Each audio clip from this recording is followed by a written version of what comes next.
காலை வணக்கம். என் பேர் ஆர் பூமிகா. நான் 7ஆம் வகுப்பு ஆ பிரிவு படிக்கிறேன். நான் படித்த புக்கு பேர் சீர்தூக்கி. அகிலாங்கிற ஒரு பையன் சிறிய கிராமத்தில் இருக்கிறான். அவங்க அப்பா ரொம்ப நேர்மையான விவசாயி. அவனுக்கு சின்ன வயசுலேருந்து அறநெற்கதைகளெல்லாம் சொல்லி கொடுக்குறாரு. அது அகிலனுக்கு மனசுல ஆழமா பதிஞ்சிருக்கு. எது சரி எது தவறுங்கிறது அவன் புரிஞ்சுட்டான். அகிலன் ஒரு கம்பெனியில் வேலை செஞ்சுட்டு இருந்தான்.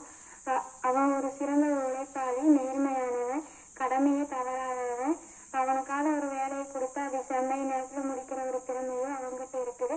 ஒரு நாள் அகிலனோட வேலை செய்கிற சகா பணியாளர் நலனுக்கு எதிராக கம்பெனிக்கு நான் காலதாமதமாக வர்றது, கோப்புகளையும் விரைவாக முடிக்காமல் தாமதம் பண்ணுறது, அந்த கம்பெனி நட்டமாகணுங்கிற ஒரு எண்ணத்தில் இருக்கிறது. அப்புறம் அந்த இதில் கூட்டாளியாக அகிலனையும் கூப்பிடுறாங்க. அகிலனுக்கு அவங்க செஞ்ச செயல் தவறான செயல் என்று அவன் உள்மனசு சொல்லுச்சு. அகிலனுக்கும் அவங்க பணத்தாசையை காட்டினாங்க. அகிலன் அப்பவும் வரமாட்டேன்னு சொன்னான். அவனோட கொஞ்ச நாளாக பேச மாட்டேன்னாங்க.